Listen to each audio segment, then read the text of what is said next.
have been some comments from the title rival Max Verstappen saying that if he'd have been in a McLaren, he'd have won it by now, that he's only in it because of your failures, to quote him.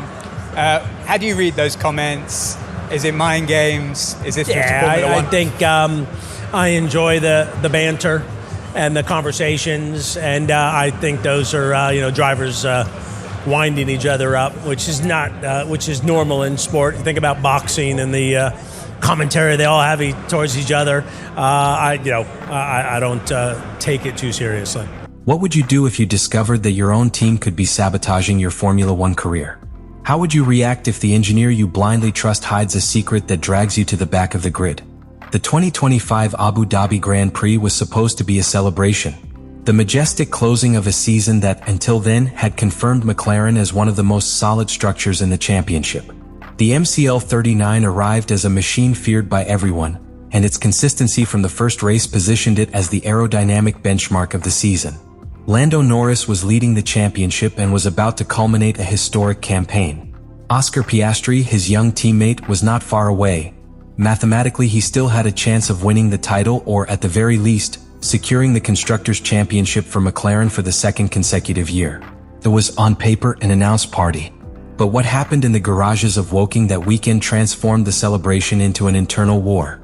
From the beginning of the activity on the track, something did not add up. While Norris executed each session with the coldness and precision that had characterized him all year, Piastri got lost in a car that suddenly seemed different. They were not piloting errors, it was not a lack of concentration or adverse weather conditions. It was the car. An MCL39 that did not respond to steering corrections, that skidded in low-speed corners, and that devoured the rear tires with an aggressiveness that no other driver was experiencing at that time. The difference between the two McLarens was so evident, so gross, that the first voices within the paddock began to speak of a deep technical problem. But while from the outside there was thought of a possible minor mechanical failure, in the McLaren pit the alarms were already turned on to the maximum. Piastri's body language, after getting out of the car in practice 2, left no room for speculation. His gaze, between frustration and disbelief, went directly to his track engineer. There was no shouting, no public arguing. Only a thick silence, the kind that anticipates a greater storm. The most disturbing thing was the team's reaction. The statements to the press were short, measured, almost robotic. Not a word out of the script. But behind the scenes, Andrea Stella demanded answers. The team manager, known for his calm and methodical style, was visibly upset. He requested a complete review of the telemetry, sensors, rear suspension system and power unit. And that was where, supposedly, the real problem began to appear. Something didn't match. Something did not fit with the approved regulations for that weekend. While engineers went through the data line by line, Piastri stayed away. His confidence was broken. Not because he didn't understand what was happening, but because he was beginning to suspect what no one dared to say out loud, that the car they had given him was not the one that belonged to him. The perfect storm was not only technical, it was politics, it was emotional, it was strategic. In a team that had just recovered its historical glory, a dangerous crack was opening, fueled by internal decisions that went beyond performance. A Formula One car does not become undrivable by magic. Something or someone had pushed that car to the wrong limit. And Oscar Piastri was paying the highest price. Andrea Stella is not just any team manager. He is an engineer trained in the rigor of Ferrari's golden era, someone who has built his reputation on data, precision, and silence. But in Abu Dhabi, something threw him completely off his axis.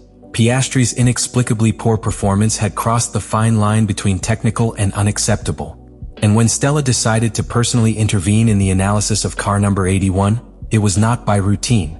It was by intuition. An intuition honed by decades of competition. The telemetry data didn't lie. They showed anomalous behavior, especially in Sector 3 of the Yas Marina circuit, a critical area where downforce and rear stability make the difference between a competitive lap and an absolute disaster. The degradation of the rear tires on Piastri's car was alarming. But it was not the normal wear and tear that any driver would expect after an intense session. It was asymmetrical, erratic, out of range even for extreme conditions. That's when Stella discovered the unthinkable.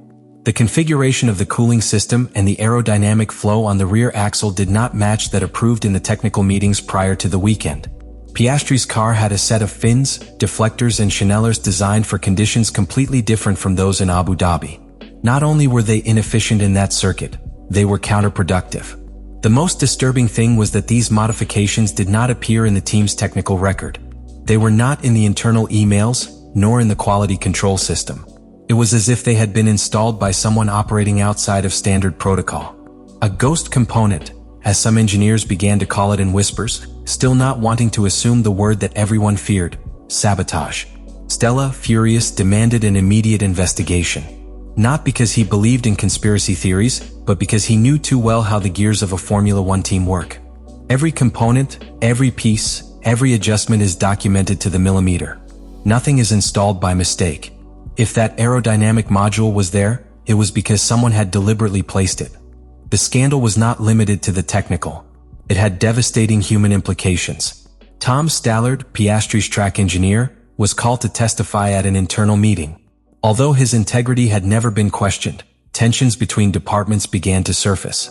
Some sectors of the team began to suspect that certain strategic decisions were systematically favoring Norris. And although there was no conclusive evidence, the lack of communication between the technical areas and the sports management became the epicenter of the conflict. And while the team tried to contain the damage, even more dangerous rumors began to circulate in the paddock. Ferrari would be secretly negotiating with Piastri's entourage, taking advantage of the Australians' discontent. It was said that Leclerc would not renew after 2026, and that Ferrari needed a new star with a young, technical, and ambitious profile. Piastri fit the bill perfectly. Andrea Stella, faced with the abyss of an internal scandal that could destroy everything built in 2 glorious seasons, understood that the root of the problem was not just a failure in the car. It was a structural disconnection, a silent fracture that had been growing for months, and that, finally, it had exploded at the worst possible moment.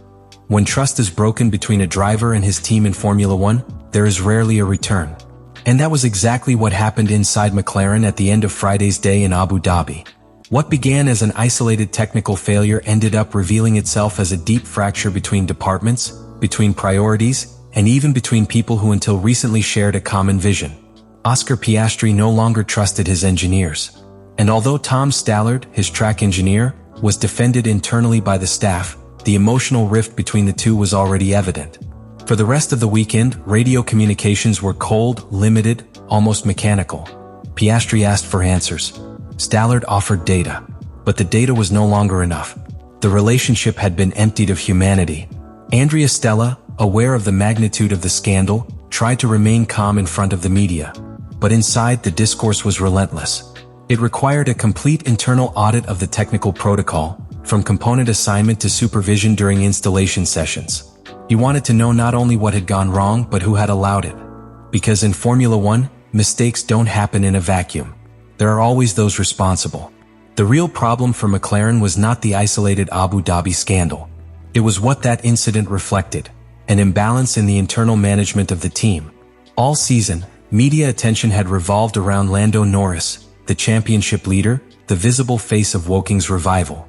But behind the scenes, the equality between both sides of the garage was beginning to erode. Piastri's feedback was, according to some, less valued. Your technical needs less prioritized. And in a sport where every tenth of a second depends on absolute trust between driver and team, that kind of favoritism, real or perceived, can be lethal. What happened in Abu Dhabi is not just a technical incident. It's a mirror. A mirror that reflects back to McLaren the reflection of its own internal tensions, of the decisions that were made in silence, and of the priorities that perhaps unintentionally displaced one of its own drivers to the background. Oscar Piastri arrived at McLaren as one of the most promising gems of his generation. His surgical driving style, his tactical discipline, his ability to evolve under pressure, were assets that any top-level team would want to have. But in Abu Dhabi, for the first time, we saw something different in their body language. A silent signal that said more than any interview: this was not what was agreed upon. Let me know in the comments what you think about all this.